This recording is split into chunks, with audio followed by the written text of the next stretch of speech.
வணக்கம் மக்களே. இன்று நாம் காண இருப்பது சிவபக்தியில் திளைத்த தாயுமானவர் கதையைத்தான் பார்க்கப் போகின்றோம். சோழவள நாடு சோறுடைத்து என்று சான்றோர் போற்றுவர். அத்தகைய சோழவள நாட்டில் அருள்மணக்கும் கோயில்கள் பல உண்டு. திருமறைக்காடு எனும் வேதாரண்யம் சிறப்புமிக்க ஒரு சிவத்தலம். அந்த தலத்தில் இறைவனை வேதங்கள் பூஜித்து வழிபட்டதால் அத்தலம் வேதாரண்யம் என்று பெயர் பெற்றது. வேத சிறப்பு மிக்க அந்த வேதாரண்யத்தில் கேடிலியப்பர் என்பவர் ஒருவர் வாழ்ந்து வந்தார். கல்வி அறிவு ஒழுக்கங்களில் சிறந்தவர், செய்வன திருந்தச் செய்யும் செயல்திறமுடையவர். அத்தகைய கேடிலியப்பர் திருமறைக்காட்டில் உள்ள திருக்கோயிலின் அறத்தலைவராய் விளங்கினார். அப்போது திருச்சிராப்பள்ளியில் ஆட்சி புரிந்து வந்தவர் விஜய ரகுநாத சொக்கலிங்க நாயக்கர். அவர் ஒரு நல்ல நாளில் கடலில் நீராட வேண்டும் என்று விரும்பி திருமறைக்காட்டிற்கு வந்து சேர்ந்தார். கடலில் மூழ்கி நீராடினார்.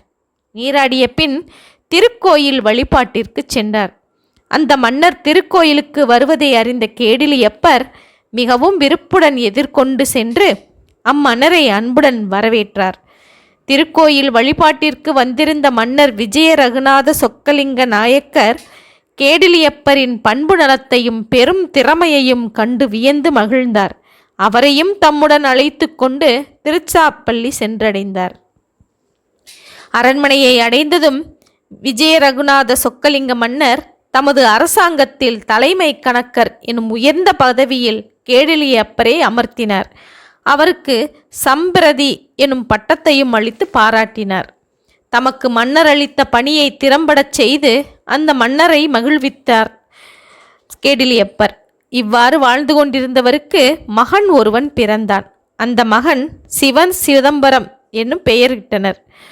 கேடிலியப்பரின் தமையனார் நீண்ட நாளாய் பிள்ளை பேறு வாய்க்காமல் வருந்தி கொண்டிருந்தவர் கேடிலியப்பரின் புதல்வனை தமது புதல்வனாக சுவீகாரம் கொடுத்து விடும்படி கேட்டுக்கொண்டார். அதன்படி தன் மகனை ஸ்வீகாரம் கொடுத்து விட்டார் கேடிலியப்பர். தமக்கு ஒரு மகப்பேறு பின்னர் வாய்க்க வேண்டும் என்று விரும்பினார். அதனால் அவர் நாள்தோறும் திருச்சிராப்பள்ளியில் உள்ள மலையின் மேல் எழுந்தருளியிருக்கும் இறைவனிடம் சென்று வழிபட்டு கொண்டு இருந்தார். தமக்கு ஒரு மகப்பேறு அருளுமாறு பணிவுடன் கேட்டுக்கொண்டிருந்தார். திருச்சிராப்பள்ளியில் உள்ள சிறிய மலையின் மேல் அமைந்த திருக்கோயிலில் எழுந்தருளி அன்பர்களுக்கு அருள் புரிந்து கொண்டிருக்கும் இறைவனின் திருப்பெயர் தாயுமானவர் என்பதாகும். அப்படி அந்த சிவபெருமானுக்கு அந்த பெயர் ஏற்பட்டதற்கு ஒரு வரலாறு உண்டு. காவிரி பூம்பட்டினத்தில் பிறந்து வளர்ந்த செட்டிப்பெண் ஒருத்தி திருச்சிராப்பள்ளியில் வாழ்க்கை பெற்றிருந்தாள். அவள் கருவுற்றாள். தலைப்பிள்ளை பெற்றெடுக்கும் காலம் நெருங்கி வந்தது. பிள்ளை பேறு பார்ப்பதற்கு அவளுக்கு அருகில் உற்றார் உறவினர்கள் இல்லை. அதனால் உதவி செய்ய வருமாறு காவிரி பூம்பட்டினத்தில் இருந்த தனது தாய்க்கு செய்தி அனுப்பியிருந்தாள். அந்த செய்தியை அறிந்த அவளது தாய் விரைந்து புறப்பட்டு திருச்சிராப்பள்ளி நோக்கி வந்தாள். அப்போது திருச்சிராப்பள்ளியின் வடபகுதியில் உள்ள காவிரி ஆற்றில் வெள்ளம் கரை புரண்டு ஓடியது. அந்த ஆற்றின் வடகரையை வந்தடைந்த தாய் தென்கரையில் உள்ள திருச்சிராப்பள்ளிக்கு வர முடியாமல் வருந்தி நின்றாள். வெள்ளத்தை கடந்து செல்வதற்கான வகையறியாது வேதனை கொண்டாள்.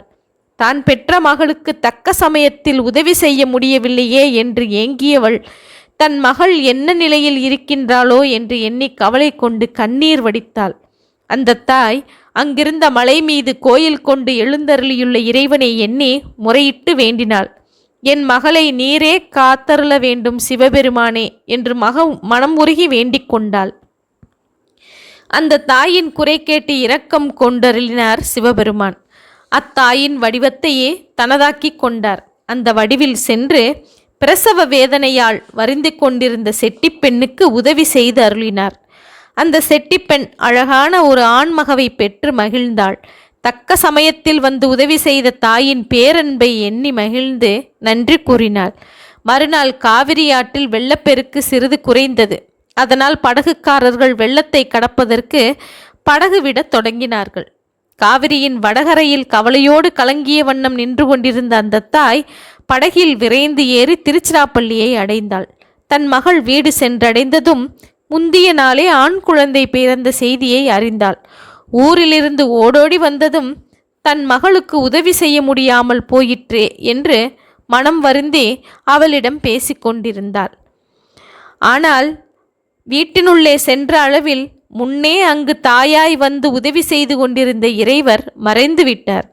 வீட்டினுள்ளே சென்ற தாயின் கண்ணீரையும் வருத்தத்தையும் கண்ட மகள் திகைப்படைந்தாள். தாயின் வடிவிலிருந்து இதுவரை உதவி செய்தவர் அந்த இறைவனே என்று எண்ணி மனம் பூரித்தாள். மலைமேல் கோயில் கொண்டு அருள் புரியும் சிவபெருமானே எனக்கு தாயுமாக வந்தார். எனக்கு தாயாய் வந்து எனக்கு பிரசவம் செய்து உதவி செய்து காத்தருளினார் என்று எண்ணி உளம் உருகினாள். அன்று முதல் திருச்சி மலைக்கோயிலில் எழுந்தருளியுள்ள இறைவனுக்கு தாயுமானவர் என்னும் திருப்பெயரே தோன்றே வழங்கத் தொடங்கியது. கேடிலியப்பர் அந்த தாயுமானவர் பெருமானிடத்திலேயே தமக்கு ஒரு குழந்தை வேண்டுமென்று நாள்தோறும் வணங்கி வேண்டிக் கொண்டிருந்தார். அந்த தாயுமான கடவுளின் திருவருளால் கேடிலியப்பருக்கு ஒரு ஆண் குழந்தை பிறந்தது. கேடிலியப்பர் தன் குழந்தைக்கு தாயுமானவர் என்னும் பெயரையே சூட்டி மகிழ்ந்தார். அக்குழந்தை இறைவன் அருளால் பிறந்ததற்கு ஏற்ப நல்ல அழகும் நல்ல வளர்ச்சியும் கொண்டு தமிழ் நூல்களையும் வடமொழி நூல்களையும் முறைப்படி பாடம் கேட்டு தேர்ந்தார். தேவார பாடல்களின் தீஞ்சுவையை பருகி திருவாசகப் பாடல்களின் கனிவை அனுபவித்தார்.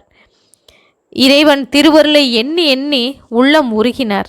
இந்த நிலையில் ஒரு நாள் தாயுமானவரின் தந்தையார் கேடிலியப்பர் திடீரென காலமாகிவிட்டார். தலைமை கணக்கரை இழந்த நாயக்க மன்னர் தாயுமானவரை அழைத்து வரச் செய்து அவருடன் உரையாடி அவரது திறமையையும் ஆராய்ந்து அறிந்தார். தந்தையார் இருந்த பதவியில் மைந்தராகிய தாயுமானவரையும் அமர்த்தி கொண்டார். மிகவும் திறமையுடன் அப்பதவியில் செயல்பட்டு வந்தார் தாயுமானவர். ஆனாலும் தாமரை இலையில் தண்ணீர் போல பதவியில் பற்று இல்லாமல் இருந்தார். உயிருக்கு உறுதியை தரும்படியான உயர் வழியில் செல்லும் நாளையே எதிர்நோக்கி இருந்தார். அப்போது மௌனகுரு சுவாமிகள் என்னும் பெரியவர் திருச்சிராப்பள்ளிக்கு வந்தார். அந்த பெரியவர் தாயுமானவர் திருக்கோயிலில் சில நாட்கள் தங்கியிருந்தார். அந்த பெரியவரின் திருவருள் ஒரு நாள் தாயுமானவருக்கு கிடைத்தது. அந்த நாளில் நாயக்க மன்னர் உயிர் நீத்துவிட்டார். மன்னருக்கு மக்கட்பேறு இல்லை. அதனால் அரசியே அதன் பின் அரசாங்க அலுவல்களை கவனித்து கொண்டிருந்தாள். நாட்கள் சென்றன. அரசிக்கும் அரசாங்க பணியை திறம்பட செய்து கொண்டிருந்த தாய்மானவருக்கும் இடையே கருத்து வேறுபாடு உண்டாயிற்று. இதனால் அங்கு தொடர்ந்து பணிபுரிந்து கொண்டிருப்பது தக்கதல்ல என்று எண்ணியவர் உடனே புறப்பட்டு ராமநாதபுரத்தை அடைந்தார் தாயுமானவர். திருச்சிராப்பள்ளியில் நடந்த செய்திகளை எல்லாம் தாயுமானவரின் தமையனார், அதாவது சுவீகாரம் கொடுத்துவிடப்பட்ட அண்ணன் சிவசிதம்பரம் அறிந்து கொண்டார். அவரும் புறப்பட்டு வந்தார். ராமநாதபுரம் சென்றடைந்த சிவசிதம்பரம் தம் தம்பியாராகிய தாயுமானவரை கண்டு, நம் குலம் தழைக்க திருமணம் செய்து கொள் தம்பி, இல்லற வாழ்க்கையில் இனிது வாழ வேண்டும் என்று வேண்டிக் கொண்டார். அவரையும் அழைத்து கொண்டு திருமறைக்காடு வந்தார். தாயுமானவர் இயற்கையிலேயே துறவுள்ளம் படைத்தவராக இருந்தார்.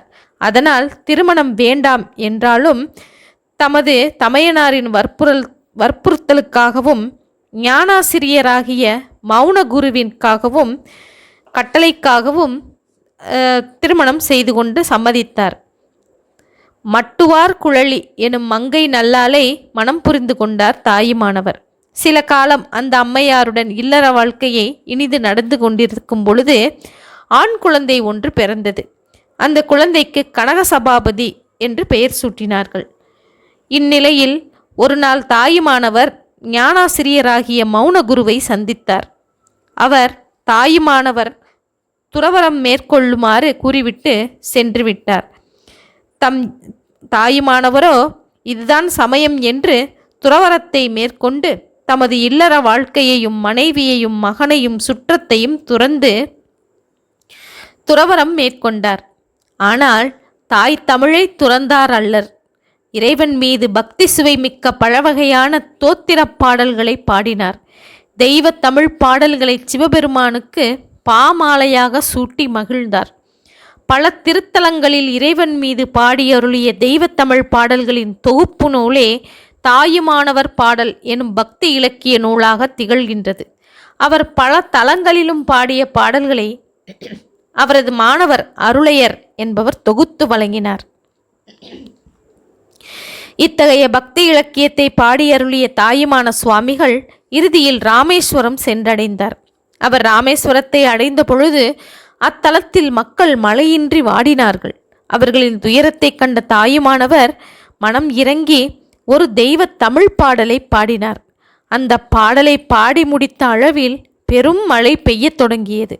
அதன் மூலம் அந்த தலத்து மக்கள் எல்லாம் தாயுமானவரின் பெருமையை அறிந்து போற்றினார்கள். தாயுமானவர் அதன் பின்னர் அங்கிருந்து புறப்பட்டு ராமநாதபுரம் சென்றடைந்தார்.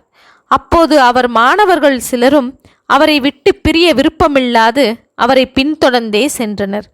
அம்மாணவர்களுள் அருளையர், கோட்டிக்கரை ஞானியார் ஆகியோர் குறிப்பிடத்தக்கவர்கள்.